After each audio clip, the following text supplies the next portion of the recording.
Hello everyone, स्वागत है आपका अपनी channel study for the better future में। और दोस्तों, जो मैंने आपके लिए एक सीरीज स्टार्ट करी है कि आप अपनी रोज की नॉलेज को इम्प्रूव करिए, यानी कि हमारे आसपास क्या चल रहा है आपको पता होना चाहिए। और इसी सीरीज में एक और नया टॉपिक लेके आई हूँ आपके लिए। ये पश्मीना शॉल है दोस्तों।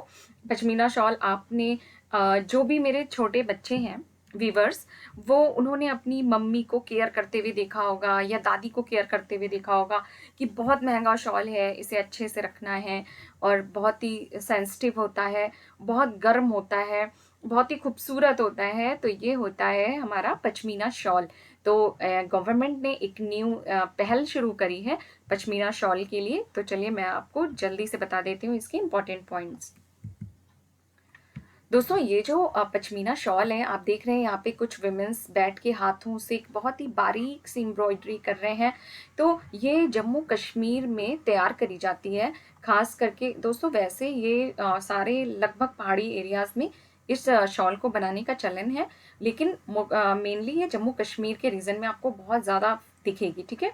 और ये एक हाथ से निर्मित मतलब हाथ से बनी हुई एक शॉल होती है और इसीलिए बहुत एक्सपेंसिव होती है, क्योंकि जैसे जैसे आप देख रहे हो हमारे वहाँ जो सिंथेटिक वूल है और मशीनों से बनने वाले वूल हैं, इनके कंपटीशन के चक्कर में ये जो ट्रेडिशनल चीज़ें हैं वो मतलब बहुत एक्सपेंसिव होती जा रही हैं। उनकी लागत इतनी ज़्यादा आती है कि उन्हें बनाने वाले लोगों की संख्या धीरे धीरे कम होती जा रही है।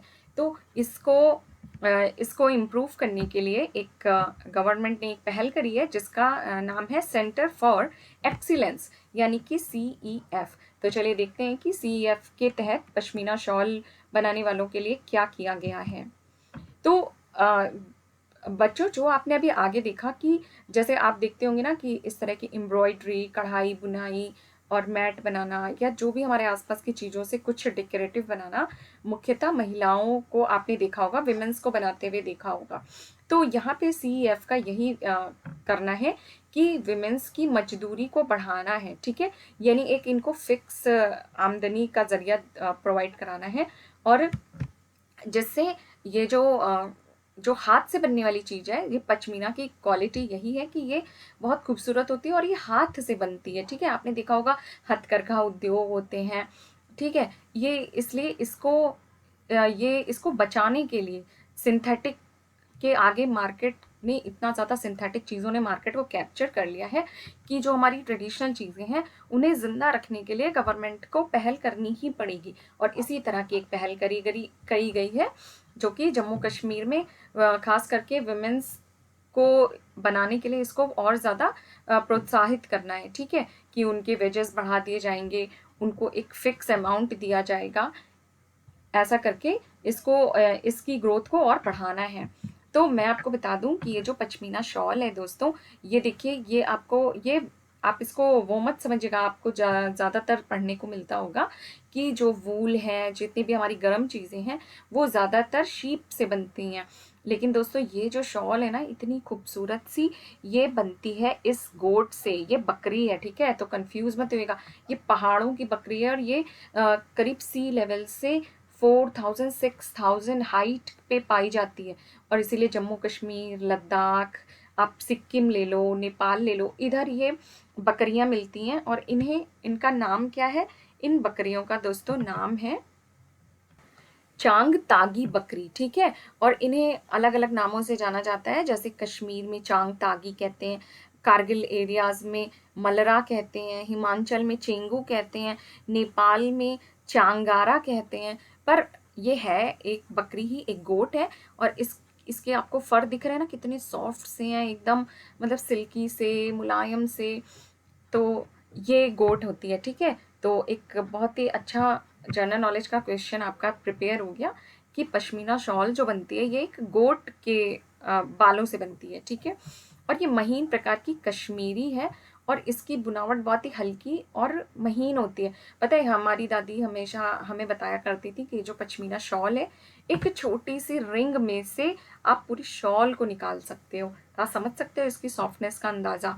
और ये चांग तागी बकरी जो इससे प्राप्त करी जाती है, और पश्मीना को सॉफ्ट गोल्ड के भी नाम से जाना जाता है। ठीक है। पश्मीना को दोस्तों GI टैग दिया गया था 2013 में, अब आप पूछेंगे ये जीआई टैग क्या होता है? तो दोस्तों ये जीआई टैग जियोग्राफिकल इंडिकेशन होता है, यानी कि जिस भी, जैसे पश्मीना को 2013 में जीआई टैग मिला, तो देखिए इसका एक ये सिंबल है, एक मतलब लोगो है, ठीक है। और जीआई टैग किसी एक पर्टिकुलर एरिया की स्पेशलाइजेशन होती है। जैसे जम्मू कश्मीर का वूल में क्या है? पश्मीना है, और जीआई टैग उन्हीं को दिया जाता है जो जहाँ से इनकी चीज़ों की ओरिजिन हुई होती है, और जो हमारी जियोग्राफिकल कंडीशन होती है वो एक चीज़ को बनाने के लिए बहुत ही ज़्यादा इम्पॉर्टेंट होती है। जैसे अगर आप पश्मीना की बात करो तो ये आपको साउथ में नहीं बन सकता, ठीक है। क्यों नहीं बन सकता? क्योंकि चांगतांगी बकरी साउथ में नहीं पाई जाती है। इसलिए अगर साउथ का कोई भी पर्सन, मान लीजिए जम्मू कश्मीर से इंपोर्ट कर लेता है वूल को, चांगतांगी बकरियों के वूल को, और अपने वहाँ प्रोडक्शन स्टार्ट कर देता है, ठीक है। लेकिन साउथ के उस पर्सन को जीआई टैग नहीं दिया जाएगा, या साउथ के स्टेट को जीआई टैग नहीं दिया जाएगा, क्योंकि पश्मीना ओरिजिन कहाँ की है? जम्मू कश्मीर की है। ऐसे ही आपने बहुत सुना होगा बंगाल के रसगुल्ले।